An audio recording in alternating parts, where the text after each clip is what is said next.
श्रीमद् भागवत ज्ञान रूपी गंगा में आज द्रौपदी के वीरांगना स्वरूप और द्रौपदी सती नारी के दर्शन आज की कथा में करेंगे। उवाच या सहन्त्यस्य बंधना नयनम सती।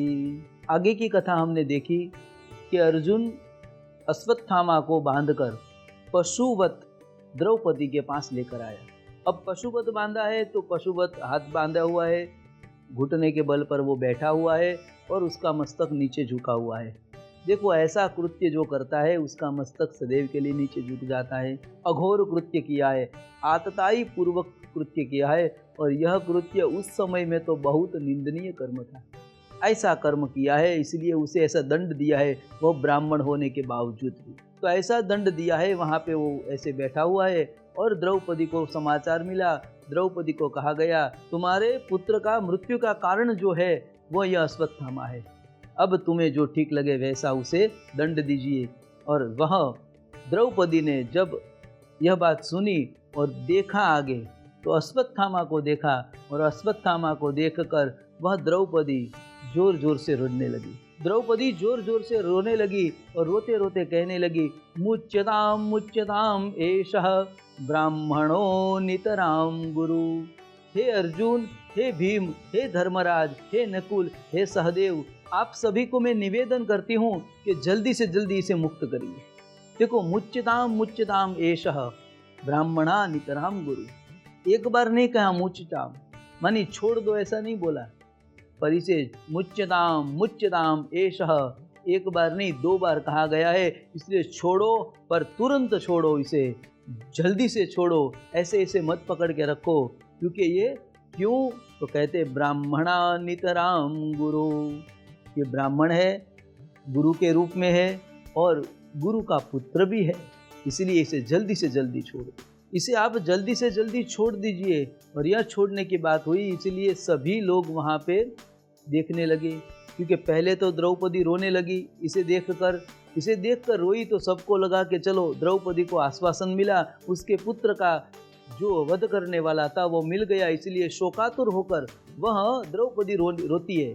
पर जब ऐसा कहा तब सभी लोग वहाँ पे खड़े थे, वह सभी लोग को आश्चर्य हुआ कि एक तरफ वो रो रही थी और दूसरी तरफ कह रही थी कि मुच्यताम एषः, इसे जल्दी छोड़ दीजिए, जल्दी छोड़ दीजिए। तो यह बात समझ में न आई, इसलिए अर्जुन ने पूछा कि हे द्रौपदी, इसे छोड़ने को क्यों कह रही है?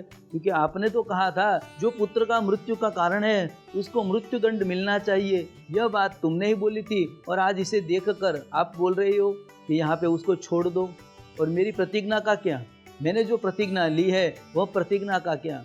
ऐसा वहाँ पे द्रौपदी और अर्जुन का संवाद हो रहा है। तब द्रौपदी ने कहा कि हाँ, मैं अवश्य कह रही हूँ इसे छोड़ दीजिए, क्योंकि मैं इसलिए कह रही हूँ कि मैं एक माता हूँ और ये भी एक माता का पुत्र है। गौतमी माता है जो गुरु द्रोणाचार्य की पत्नी है, जिसे कृपी भी कहा गया है। वह द्रोणाचार्य की पत्नी जो गौतमी है, उसको पहले ही आपने पति का सहारा तो आपने छीन लिया है। गुरु द्रोणाचार्य को तो आपने युद्ध में वीर गति प्राप्त करवा दी है। अब उसके गौतमी के ऊपर पति का हाथ तो नहीं है, पति का छाया नहीं है। अब वो पुत्र के आश्रय जी रही है। अब आप उसके पुत्र का भी वध करोगे तो वह एक मेरे जैसे ही माता जो पुत्र वियोग में वह भी रोने लगेगी। इसलिए मैं कहती हूँ मुच्यताम एषः। दूसरा कारण बताया कि यह गुरु का पुत्र है, माने गुरु का आत्मज है, ये गुरु का ही रूप है, गुरु का ही अंश है। द्रोण रूपेण वर्तते, यह गुरु द्रोण के रूप में ही आपके सामने है। इसलिए ही मैं कह रहा हूँ कि गुरु का पुत्र का वध नहीं करना चाहिए। ब्राह्मण है इसलिए इसे छोड़ दो, ब्राह्मण का वध नहीं करना चाहिए। द्रौपदी और अर्जुन दोनों में बहुत संवाद हुआ है। द्रौपदी एक वीरांगना भी है और धर्मराज का सेवन करती हुई, धर्म का आश्रय लेती हुई वह धर्मवान भी है। इसलिए द्रौपदी ने यह वचन कहा, और द्रौपदी ने कहा मुच्यताम एषः ब्राह्मणो नितराम गुरु, इसे जल्दी छोड़ दीजिए, इसे मृत्यु दंड न दीजिए। द्रौपदी धर्मराज के साथ में रहती है, इसलिए धर्म भी जानती है, और धर्म जानने के कारण द्रौपदी ने कहा इसे मुक्त करो, इसे मुक्त करो। द्रौपदी ने ब्राह्मण वध को अपराध बताया है। हे अर्जुन, यदि आप इसे मारते हो तो तुम्हें ब्रह्म हत्या लगेगी, और ब्राह्मण को मारना क्षत्रिय का कार्य नहीं है, क्योंकि क्षत्रिय का कार्य तो यह है कि ब्राह्मण की रक्षा करे, गायों की रक्षा करे, स्त्रियों की रक्षा करे, यही तो कर्तव्य क्षत्रियों का है। यह क्षत्रियों का कर्म छोड़कर तुम ब्राह्मण का वध करने जा रहे हो, इसलिए इसे छोड़ दो।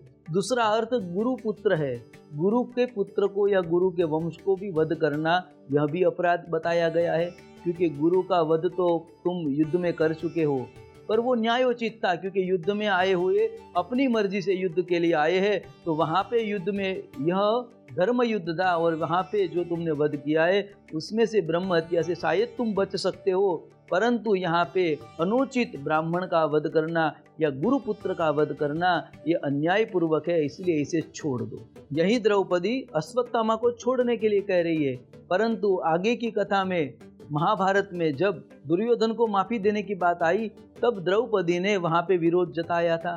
पूर्व की कथा हम देखें तो वहाँ पे जब भगवान कृष्ण पांडवों को सभा लेकर बैठे थे और पांडवों से बात कर रहे थे, मंत्रणा कर रहे थे, उसी समय द्रौपदी भी वहाँ थी, और सभी पांडवों को बिठाकर, कुंती माता को बिठाकर भगवान कृष्ण ने कहा, यदि युद्ध को टाला जा सकता है तो यदि मैं जाकर संधि करूं और संधि में दुर्योधन से कहूं कि यदि 5 गांव भी वह पांडवों को दे दे तो पांडवों की आजीविका पूर्ति हो जाए, और पांडवों की आजीविका पूर्ति के लिए 5 राज्य या 5 गांव मिल जाए, तो भी यह युद्ध मैं रुकवा सकूंगा, मैं यह युद्ध करवाना नहीं चाहता।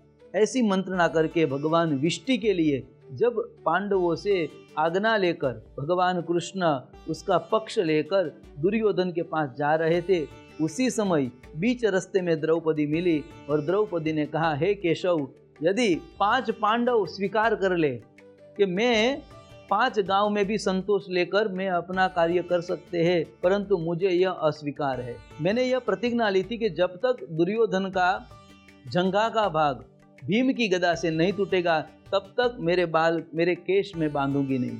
वही हाथ जो दुशासन ने मेरी साड़ी खींची थी, और वह साड़ी जब खींची थी तब मैंने संकल्प किया था, उस दुशासन के हाथ जब तक नकुल और सहदेव नहीं काटेंगे तब तक मुझे शांति नहीं होगी। इसलिए हे माधव, हे केशव, आप भले संधि के लिए जाओ, पांडवों को यदि 5 गांव का राज्य पसंद हो तो वह भले रखे, परंतु मुझे यह युद्ध करना है। पांडवों को यदि युद्ध न चाहे तो भले, परंतु मुझे तो यह युद्ध चाहिए और मेरी प्रतिज्ञा पूर्ण होनी चाहिए। इसलिए हे माधव, ऐसा कुछ प्रयत्न करना। यहाँ पे द्रौपदी का वीरांगना स्वरूप दिखता है, और वही द्रौपदी को हमने बहुत मिसगाइड किया है, द्रौपदी को हमने बहुत गैर समझ में देखा है। द्रौपदी कोई सामान्य देवी नहीं थी, वह एक सती नारी थी। द्रौपदी का यहाँ उदार चरित्र भी दिखता है, और वहाँ पे वीर शौर्य रूप भी दिखता है कि जहाँ पे उसे युद्ध के बिना शांति नहीं है, और यहाँ पे ब्राह्मण पुत्र को, एक गुरु पुत्र को छोड़ने की भी बात करते हैं, जबकि यहाँ पे उसके 5 पुत्रों का वध हो गया है।